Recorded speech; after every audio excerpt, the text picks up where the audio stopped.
elagu. Noored tulid just lavalt. Ma olen kokku. Absoluutselt, aga oota, silma ei vaadanud, sa ei saa naise. Peab kindlalt vaatama silma, aga ma ei suuda ka seda niimoodi. Ja võta lonks siis ära vähemalt üks. Ta ei joo, ta on autoga ja ta läheb kohe Tartusse. Ma võtsin lonksu. Vau, kohutav, politsei. No nii, te tulite otse lavalt, te olete kuumad präänikud praegu. Ütes külmad seekord, aga muidu üldiselt kuumad. Just. Nii tore selles mõttes, et ma tegin just president Alar Karisega intervjuu ja meie rääkisime sinu kallistusest, Ann-Marleen. Ma ei rääkinud sulle seda muidugi. Ma ei rääkinud sulle seda lugu midagi sellepärast, et lugu kuulnud umbes miljon korda ja Inger on lihtsalt pärast seda momenti nii palju mõelnud selle peale ja kuidagi mul on tulnud isegi üle mõelnud, et Kas oli tõsi, et sa mõtlesid 2 kuud selle peale? Ma siiani mõtlen sellele vahel. Kas sa oled naljahammas või? Ma küsisin presidendi käest nüüd järgi, ütlesin, et näed, ja ta mäletas seda ja ta ütles, et vaene tüdruk elas seda nii üle ja ei ole mõtet. Ja tead, mis ta ütles? Et talle meeldivad noored inimesed ja need inimesed, kes on vahetud ja soojad ja ta kavatseb ka sind edaspidi kallistada. No siis on sellega hästi. Jah, et kõik on väga hästi maandatud. Ja need, kes aru ei saanud, millest me rääkisime, juhtus see, et Ann-Marleen siis nägi president Alar Karist. Kus sa nägid Eesti muusikaauhindadel. Just. Ja langes talle kaela. No mitte päris otseses mõttes, aga ma kuidagi mingisuguse hea sõbramehe poolest kallistasin teda, jah. Just. Mida võib-olla ei peaks. Miks? No, tagantjärgi on tore mõelda, aga selles mõttes, et ikkagi sellel hetkel... Aga mõtle, milline mälestus. Ei, see on tõesti, see on tore mälestus ja ma arvan, et praegu nagu võib-olla natuke veel kuskil tagaajus kripeldab, aga 20 aasta pärast mõtle. Ei, me tegelikult rääkisime ka sellest intsidendist temaga ja naersime selle üle ja selles mõttes see on nagu ammu seljatatud. Ma täna muuseas räägin sulle seda.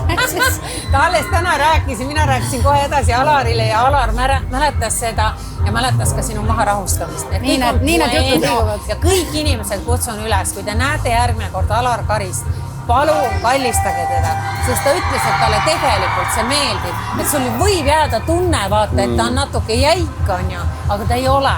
Tegelikult ta igatseb kallistuste järgi. Nüüd ma panin küll oma loomingut natuke. Siis eriti noorte inimeste poolt. Talle meeldib, et noored inimesed on nii vahetud tegelikult.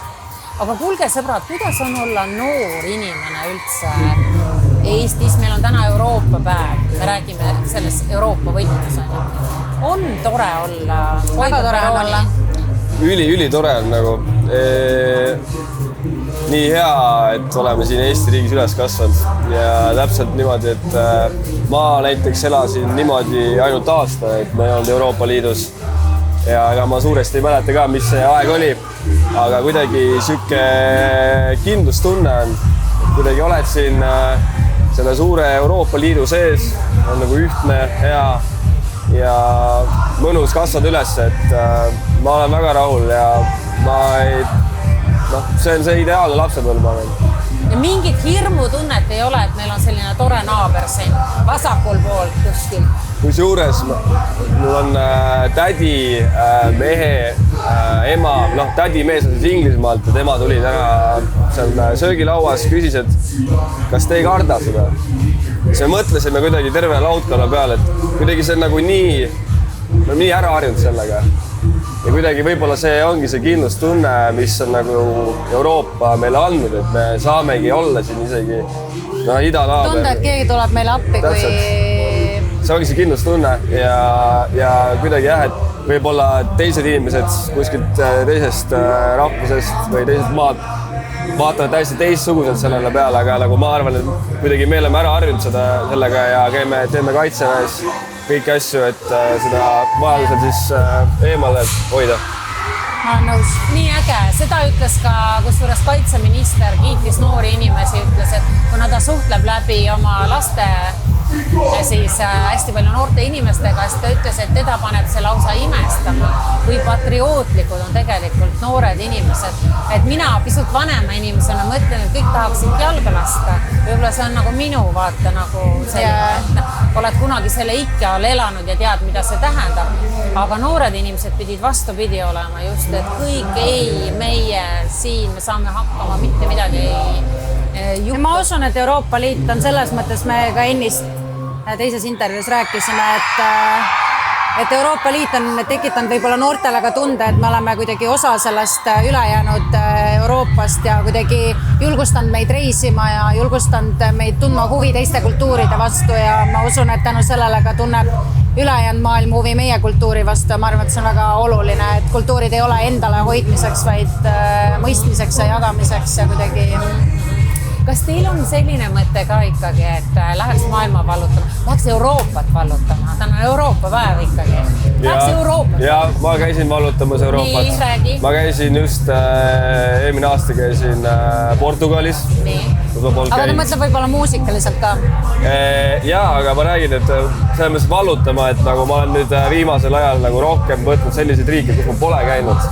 Ja, seda küll, et võib-olla riikidesse, kus oled. Aga kui sa teed oma loomingut, kas sa mõtled, et see looming võiks jõuda ka Euroopasse? Ma jõuan kohe selleni, aga et ma olen nagu just selles mõttes nagu proovinud leida uusi selliseid, nagu näiteks Portugal, lähen sinna, kuulan kohalikku muusikat ja saan nagu mingit uut inspiratsiooni, mis ma nagu, kui ma lähen nagu Tšehhisse, siis see on täiesti teine kultuur.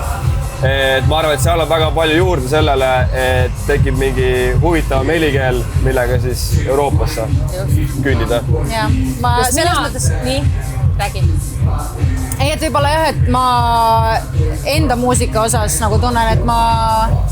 Seda küsitakse hästi tihti, et kas ma ei taha välismaale minna oma muusikaga ja mul on ikkagi mingisugune südame asi olnud vist muusikat tehes, mida rohkem ma eesti keeles muusikat olen loonud, et võib-olla kui ma alustasin karjääri, siis ma ikka alustad inglise keeles, aga mul on jah selline patriootlik soov ikkagi Eesti muusikat edendada ja siis vaadata, mis saab. Oletame, et te lähete Euroopat vallutama. Mis oleks see maa, mis teid Euroopas nagu kõige rohkem erutaks?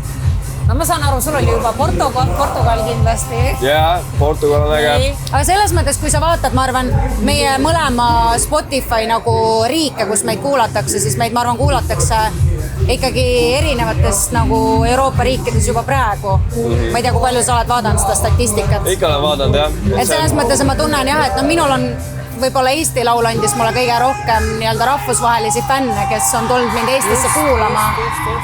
Aga ma arvan, et ikkagi Euroopa Liit annab meile võib-olla selle võimaluse oma muusikat nagu kaugemale tõugata. Et ma arvan, et see mingisugune muusika vahetamine ja festivalide asjad, ma arvan, see on kõik palju lihtsam täna ja ma arvan ka oluline. Aga me kaldume vist kuskil küsimusest kõrval. Väga hea, Euroopa päev on ja me räägime kõik ja kohe fotograaf teeb teist pilti ilusast ja nii edasi. Kuulge, aga millal, mis mõttega, ma tahan ikkagi teada, mis mõttega teie panite nagu leivad ühte kappi, et hakkasite koos nagu? Leivad ühte kappi? Ei, no mitte teie abiellunud loomulikult, seda ma ei mõtle, aga nagu selles mõttes. See oli tegelikult mõnda aega nagu tagasi.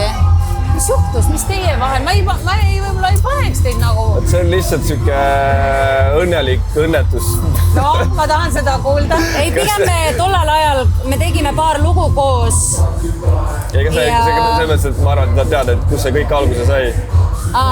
See on natuke pentsik lugu. See on väga veider lugu. Aga mul on selline väike vahekommentaar ka, et ma võib-olla üks hetk pean minema käima korra laval. Ma mõtlesin vetsus.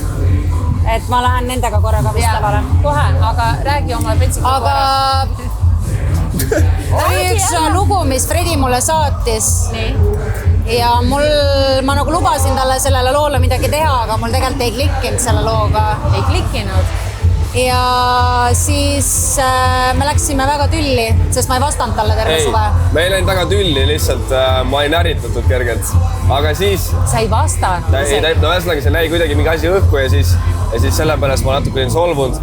Aga siis me ühel peol nägime ja siis me rääkisime, et me võiks ikka mussi teha ja siis Fredi saatis mulle kosmoselaeva demo. Ja siis ma tegin sinna, salvestasin vokaali peale ja siis sellest oli meil mingi tohutu äratundmine.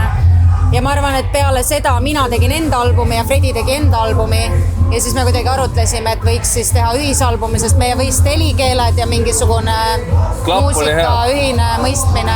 Läks nagu natukene ikkagi nagu mingi konarlikult, et algas nagu... Muusika või loome on selline veits, et sa nagu... See on nii laialdane mõiste, seal on nii palju erinevaid arvamusi ja tundeid ja emotsioone, et ma arvan, et see on nagu täiesti normaalne.